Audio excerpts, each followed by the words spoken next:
ছোট থেকেই শুনেছি গুরু বিনা গতি নেই। যাচ্ছি গুরুদেবের কাছে, অনেকদিন পর দর্শন হবে, তাও আবার পুরো পরিবার একসাথে। আজকের দিনটা আমাদের কাছে আশীর্বাদে। রাস্তা বেরিয়ে দাঁড়িয়ে আছি, গাড়ির অপেক্ষা করছি। আমাদের রিজার্ভ গাড়ি চলে এসেছে আর আমরা সকলে উঠেও পড়েছি। সেখানে আমি ও আর ওরা দুই ভাই, শোনে মা, দাদা ও দিদি বসেছে। বাউল গান চালিয়েছে আর শুনতে শুনতে আমরা সবাই মিলে আনন্দ করে যাচ্ছি। এই হলো আমাদের হলদিবাড়ি। আর দেখতে দেখতেই চলে এলাম হলদিবাড়িতে। এদিকে ট্রেন দাঁড়িয়ে আছে, ট্রেনেরও প্রায় টাইম হয়ে আসছে। জলপাইগুড়ির কাছে এদিকে চলে এসেছি।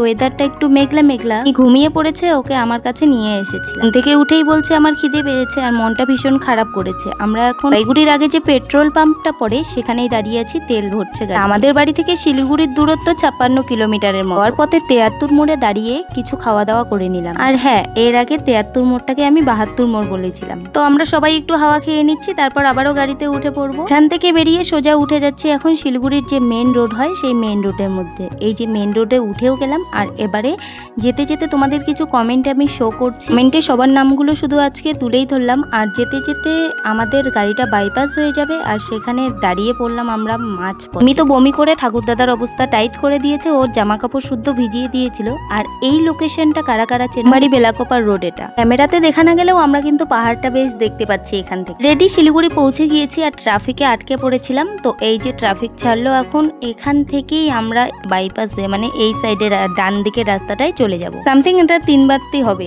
রাস্তাগুলো আগের তুলনায় একটু তো চেঞ্জ হয়েছে। আমরা কিন্তু পাহাড়ের অনেকটা কাছে চলে এসেছি। এখান থেকে পাহাড়ের গাছগুলো এবং বড় বড় বিল্ডিং গুলো কিন্তু স্পষ্ট বোঝা যাচ্ছিল। মনে হচ্ছিল যেন ছুটে যাই সেই পাহাড়ে। তবে মন থেকে আজ ভীষণ আনন্দ, যেহেতু যাচ্ছি গুরুদেবের বাড়ি। নৌকা ঘাটের নতুন ব্রিজ এটা, সামনে ওই যে পাহাড় যেন ডাকছে। আমরা গন্তব্যের অনেকটা কাছাকাছি। এটা হলো চম্পাশরী বাজার আর এখানেই আমরা নেমে পড়েছি। বাবা ফল নিতে গিয়েছে ওই যে দোকানে, তো দাদা আর ও মিলে ফল নিবে, বাবা গিয়েছে মিষ্টি নিতে। এটা হলো চম্পাশরী বাজার। বাজারটা তোমাদের একটু দেখিয়ে দিচ্ছি। আমরা কারা কারা এসেছো এখানে কমেন্টে জানাও। ওখানে বেদানা আর কি কি নেওয়ার পর চলে এলো কলার দোকানে কলা নিতে, তারপরে চলে গেল আম নিতে। দোকানদার দাদা ওকে একটু আম চেখে দেখার জন্য দিল আর আমাকেও কিন্তু একটু আম দিয়েছে, বললো চেখে দেখো। বেশ ভালোই লেগেছিল, মিষ্টি আছে আমটা, তো নিতে বললাম, নিয়েও নিল। আমি গোপী ড্রেসটা পরেছি তোমাদের দাদা ভাইয়ের জন্য। বারবার বলছিল তুমি এটাই পরো এটাই পরো। আমি তো রাস্তায় বমি করার পর জামাটা একদম ভিজে গেছিল, তো উপরের ইনারটা শুধু আছে, দেখো কি অবস্থা। একটা জামা এনেছিলাম। অবশেষে আমরা পৌঁছে গেলাম গুরুদেবের বাড়ি। যে আনন্দ হচ্ছিল বলে বোঝাতে পারবো না। ঢুকেই মন্দির ছিল, তারপর এসে গুরুদেব গুরুমা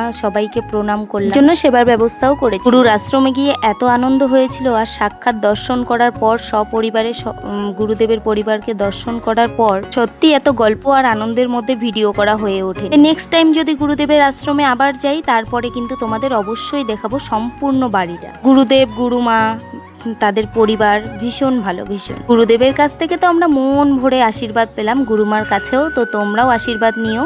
আর তোমরা কাকে গুরু মানো কমেন্টে জানিও। বাই দ্য ওয়ে, আজকের ভিডিওটা কেমন হয়েছে? গুরু কৃপা হি কেবল। ফলো করে পাশে